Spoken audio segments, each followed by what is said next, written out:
So, for today's soup, gawa naman tayo na itong zucchini naman ang gagawin ko. And then, ito. Kasi meron kami dito sa ref.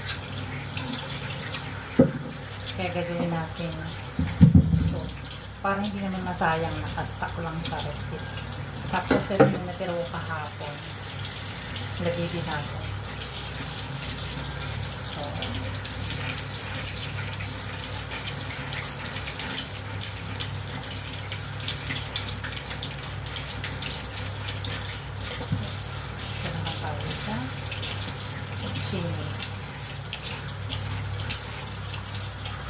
nakasta kasi ito sa ref eh. Kesa naman hindi naluluto. So, gawin natin soup.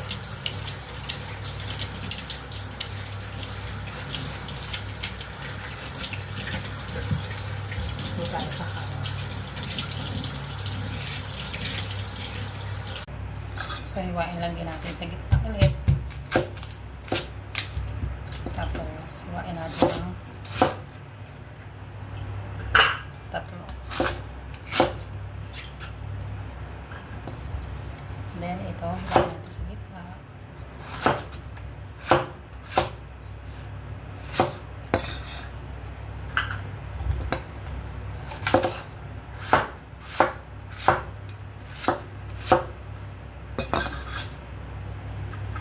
Tapos, dito tayo sa kamat.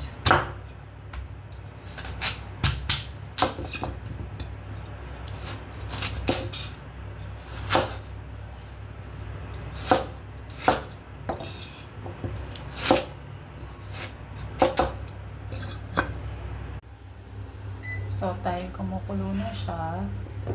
Kasi pinagpakulo na ako. So, isa na natin ilagay ito.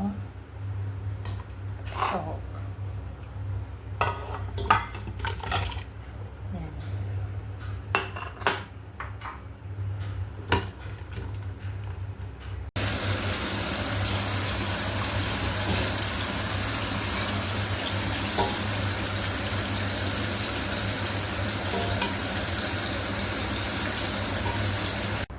At dahil most requested ng amo ko yung steam egg, so gagawa ulit ako ng steam egg.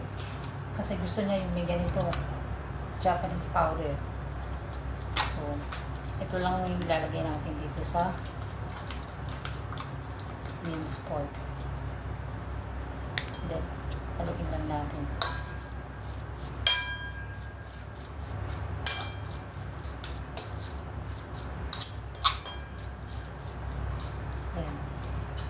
Set aside ko muna siya kasi gagawa ako ng egg. So ngayon sa steam egg, ito meron akong 5 pieces na egg. So patingin lang muna natin.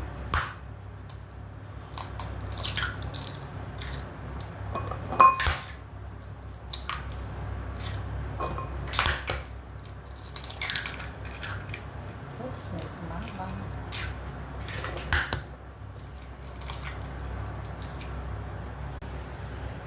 So, ngayon, napati ko na itong egg. Meron din tayong water. Nilagyan ko na rin siya ng powder na mirin. So, ngayon, pagsasamahin lang natin siya, kailangan yung amount ng water saka ng egg, same. So, pagawin lang natin.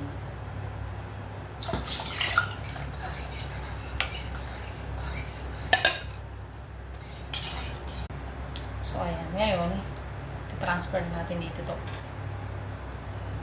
Kailangan natin salain para yung bubbles hindi masama. Para maganda yung pagkakagawa.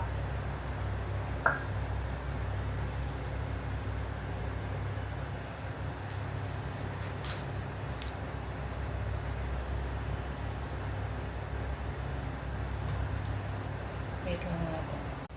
So, ito na. So, i-wrap na natin. Para hindi siya mapasukan ng water. Kailangan naka-wrap siya. Kasi pag in-steam natin ito, lalabas yung tubig. Ayan. Ayan, kumukulo ng water. Lagyan na natin.